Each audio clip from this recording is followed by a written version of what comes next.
అమరనాథ్ కథ చెబుతూ ఆశ్చర్యకరంగా ఉంటుంది. అమరనాథ్ పెడుతుంటే 3-4 రకాల ఇవి ఉంటాయి, మజిలీలు ఉంటాయి, జంక్షన్స్ లాగా మజిలీలు ఉంటాయి. ముందు పహలేగావ్ అంటారు, తర్వాత ఏదో గణేష్ చౌక్ అంటారు, తర్వాత ఏదో శేష్నాగ్ అంటారు, తర్వాత ఏదో చాంద్రీ చౌక్ అని ఇంకోటి ఉంటుందండి, చంద్ర సంబంధం ఎందుకు ఉంటుంది.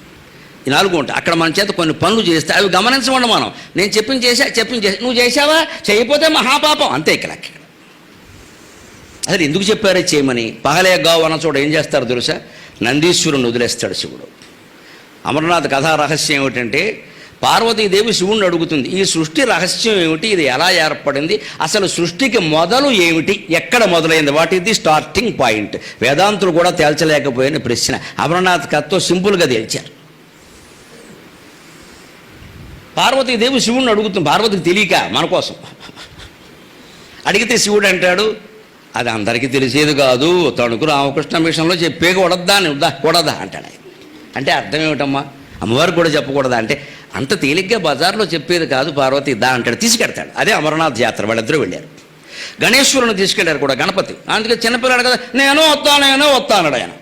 తండ్రి ఎడుతుంటే కూతురు బయలుదేరు, సరే రారా అబ్బాయి అన్నారు.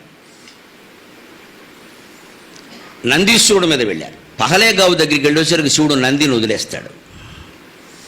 అందుకే మనకి గుర్తుగా మీరు ఆ పహలేగావ్ దగ్గరికి వెళ్ళగానే నంది బొమ్మ దానమిమ్మని చెబుతారు. అక్కడ అది ఆచారం, అది నంది బొమ్మ. సరిగ్గా అక్కడ నంది బొమ్మలు తయారై ఉంటాయి, అవి ఇలా వస్తూ ఉంటాయి వరుసగా. మనం దాని మీదనే పుచ్చుకుంటారు, పుచ్చుకున్నవారు మళ్ళీ అక్కడ ఇస్తారు. అదే నమశివాయ. అక్కడ ఉన్నవి 10 బొమ్మలు ఉంటాయి, 10,000 మంది దానం ఇస్తారు. ఇదో పెద్ద నాటకం, అదో బొమ్మల వ్యాపారం. దానం ఇచ్చామన్న సంతృప్తి మనకి మిగిలింది, వ్యాపారం చేసిన లాభం వాళ్ళకి వచ్చింది. మనకు విషయం అర్థం కాల, వాడికి అర్థం కాల, మనకి అర్థం కాల. మనకు అవన్నీ అక్కర్లేదుగా, దానం ఇచ్చేసాం, నువ్వు ఇచ్చావా, అయ్య బాబోయ్ అంతే. ఇంత పొడుగు ఇక్కడ అంటే నేను చేసింది ఏదో నువ్వు చేయాలా, కాబట్టి నువ్వు పాపాత్ముడివి, నేను పుణ్యాత్ముడిని. మనకి ఎదుటివాడిని పాపాత్ముడు అనడం ఎంత ఇష్టమో. ఇంకొంచెం ముందు కడతారు, గణేష్ చౌక్ వస్తుంది, చాందినీ చౌక్ ఏదో అంటారు దాన్ని. అక్కడ చంద్రుణ్ణి వదిలేస్తాడు, నెత్తి మీద చంద్రుణ్ణి వదిలేస్తాడు శివుడు. ఇదేమిటిది సృష్టి రహస్యం అని అమ్మవారు అడిగితే ఈయన ఒక్కోటి వదిలేస్తాడు ఏమిటండి? ముందేమో నందీశ్వరుని వదిలేశాడు, తర్వాత చంద్రుణ్ణి వదిలేస్తాడు. చంద్రరేఖ ఆయన నెత్తి మీద తీసేలా వచ్చేస్తాడు. అక్కడ సరిగ్గా మీరు వెళ్ళి కనపరచండి, చంద్రరేఖ, వెండి చంద్రరేఖల దానం చేయిస్తారు. ఇంకొంచెం ముందుకు వెళ్ళండి, గణేష్ చౌక్ అని ఉంటుంది. అక్కడ గణపతి, రే కుర్రాడు నువ్వు రాలేవురా, కూర్చో, నీకు అసలు పరీక్షలు కూడా చదువుకోమ్మా అని వదిలేస్తాడు. గణేశుని ఆగిపోతాడు. అక్కడ గణేష్ ప్రతిమలు దానం చేయిస్తారు. ఇంకొంచెం ముందుంది శేష్నాగ్. అక్కడ మెడలో ఉండే పామును విడిచిపెట్టేస్తాడు. అక్కడ పాము బొమ్మలు దానం చేయిస్తారు. ఇక్కడ శివుడు విడిచిపెట్టాడు, నందిని విడిచిపెట్టాడు, నంది బొమ్మ దానం, చంద్రుని విడిచిపెట్టాడు, చంద్రుడు బొమ్మ దానం, గణేశుని విడిచిపెట్టాడు, గణేశుని బొమ్మ దానం, పామును విడిచిపెట్టాడు, పాము బొమ్మ దానం. మనకు బొమ్మ దానం చేసాం కానీ ఎందుకు విడిచిపెట్టాడు మనం ఆలోచించరా? అది ఆలోచింపజేస్తాడు శంకరాచార్య.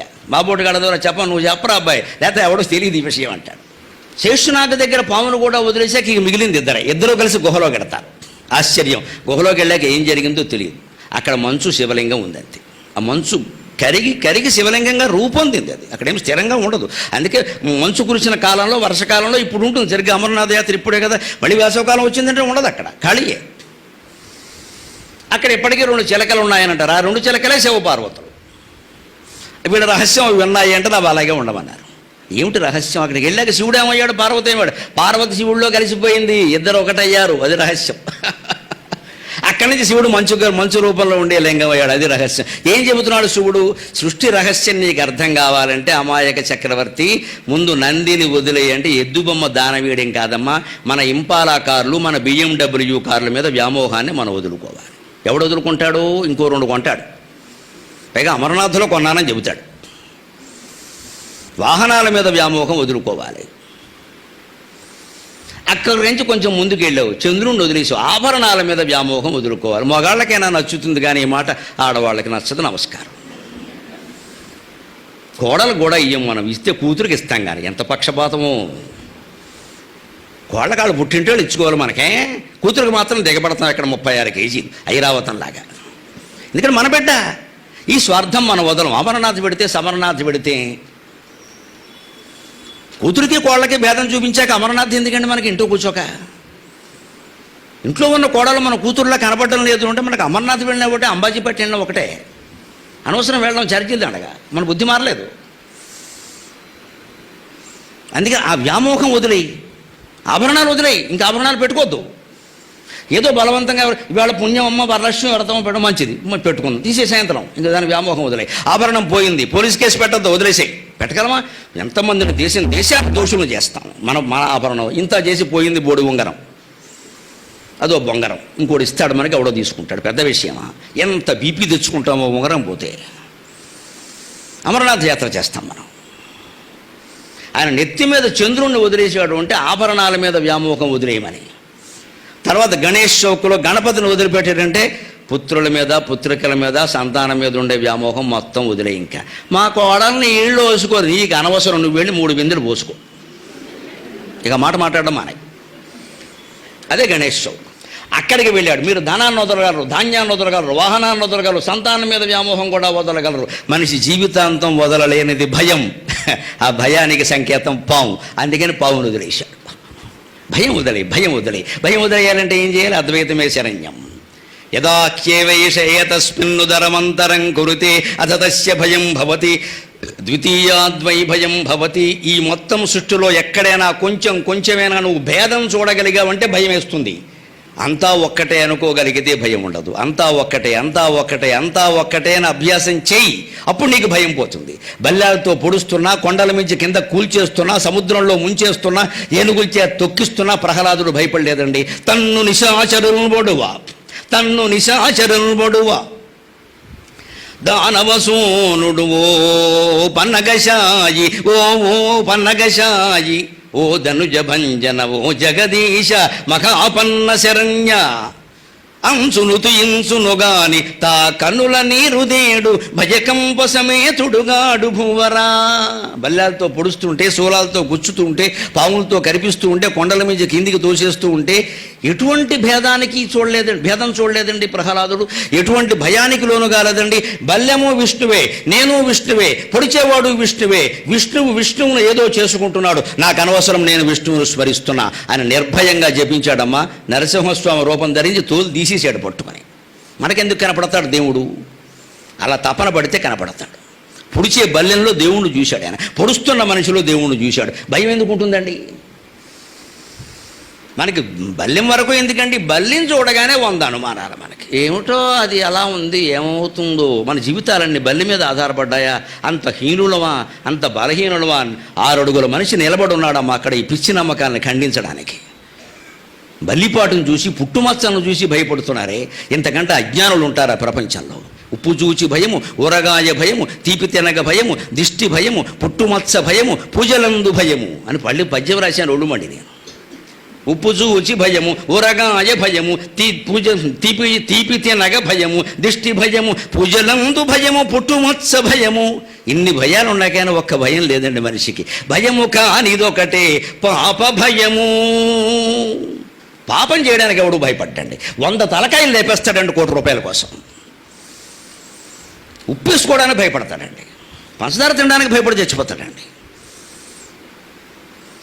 పూజల కోసం భయపడతారండి. ఇలా చేయించండి, అలా చేయించండి, 100 మందిని అడుగుతాడండి. తలకాయ లేపేసేటప్పుడు కూడా మాకు ఫోన్ చేసి ఏమంటే లేపేయించండి అని అడగలేదు ఎవడు. లేపేస్తాడు శుభ్రంగా. లేపేశాక వచ్చి ఏదో చేసామండి, అది కాశీలో స్నానం చేస్తే పోతుంది. అబ్బా, చేసే పాపాలన్నీ చేసేసి మేము దొరికాం లోకుగా ఇక్కడ చెప్పడానికి, దేవుడికి రిప్రజెంటేటివ్లు, పాపాలు పోవడానికి. అదే రహస్యం ఇక్కడ. భయాన్ని వదిలేయి. ఎందుకు వాణ్ణి చంపుతున్నావు, లేదా నిన్నెవడో చంపుతాడని భయపడుతున్నావు? వేరు అనుకోవడం వల్ల ఎన్ని వేరులు ఉన్నా అన్నిటికీ వేరు ఒక్కటే. విశ్వం విష్ణుర్వషట్కారో భూత భవ్య భవత్ ప్రభుకు భూత బృద్భావో భూతాత్మ భూత భావనక. విశ్వమంతా విష్ణువే. ఎవడికి భయపడతావు? వేసేవాడిని వేసుకోమని, చూసేవాడిని చూసుకోమని ఉన్నంతకాలం ఉంటాం, సమస్య లేదు.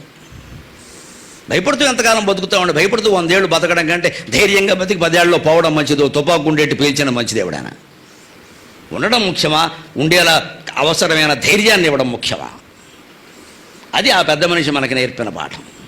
అందుకని సగర్వంగా నిలబడతాడు వివేకానందుడు అంటే. అదే వంగడం, నమస్కారాలు చేయడం, వంగి మాట్లాడడం ఆయనకు తెలియదు. సింహంలా ఉంటాడు మనిషి. దేనికి భయపడలా. మనం బల్లికి భయపడతాం, పిల్లికి భయపడతాం, 100 శంకలు పట్టుకుని టీవీల్లో అడుగుతున్నాం. బల్లి మీద పడిందండి, ఏం చేయమంటారు? అదేమన్నా చేయాలి, నువ్వేం చేయక్కల. ఈ శరీరాన్ని అంటుకోవడంలో దానికి వచ్చింది పాపం. దానికి రాదా అండి? నాకు అర్థం కాదు. దానికి రాదా? మనకే వస్తుందా? అది జీవి కాదా? 2 కాకులను చూశానండి, ఏమవుతుంది అని అడిగాడు నన్ను ఎవడో వచ్చారు ఫోన్లో. వాటికి ఏమన్నా అవుతుంది కానీ నీకేమీ కాదు, కంగారు పడకని చెప్పి. కాకులను చూస్తే భయం, కాకినాడ ఎడితే భయం, అన్నీ భయాలే. ఈ భయం వదిలిపెట్టాలి. అందుకే భయానికి సింబల్ పాము.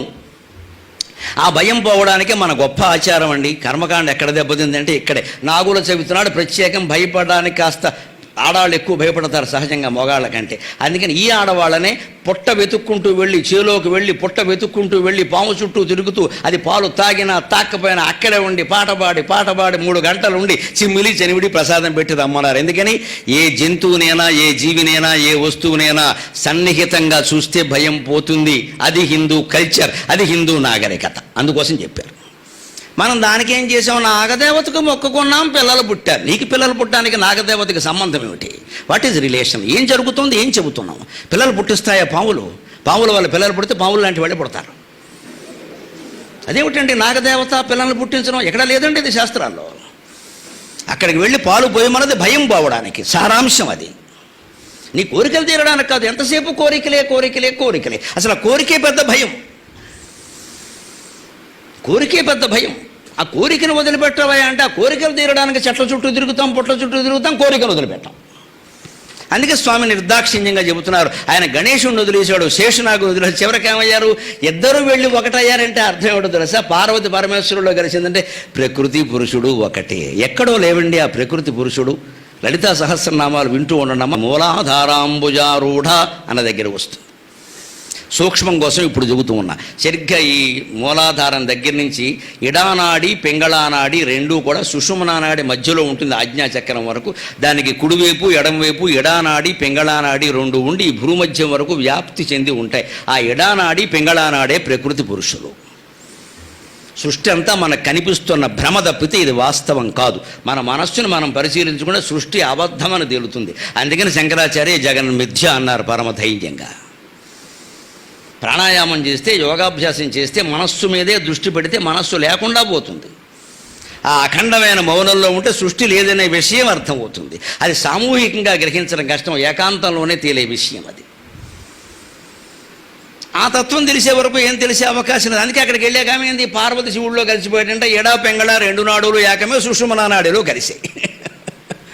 అందుకని అక్కడ మంచు కరిగే లింగం అంటే మీరు గమనించండి అమరనాథ రహస్యం. సహజంగా లింగం లేదు అక్కడ, ఏర్పడుతుంది అది. ఎందుకంటే మంచు అలా ఒక చోట పడుతూ ఉంటుంది, ఆ పడింది లింగాకారంలో ఏర్పడింది. శివుడు ఆవిర్భవించాడు, మనం అర్చిస్తున్నాం, చాలా గొప్ప విషయం అది. కానీ ఆ మంచు కరిగి ఆకారం ధరించినట్టే మూలమైనటువంటి భగవత్ చైతన్యం కరిగిపోయే ఆకారం ధరించింది.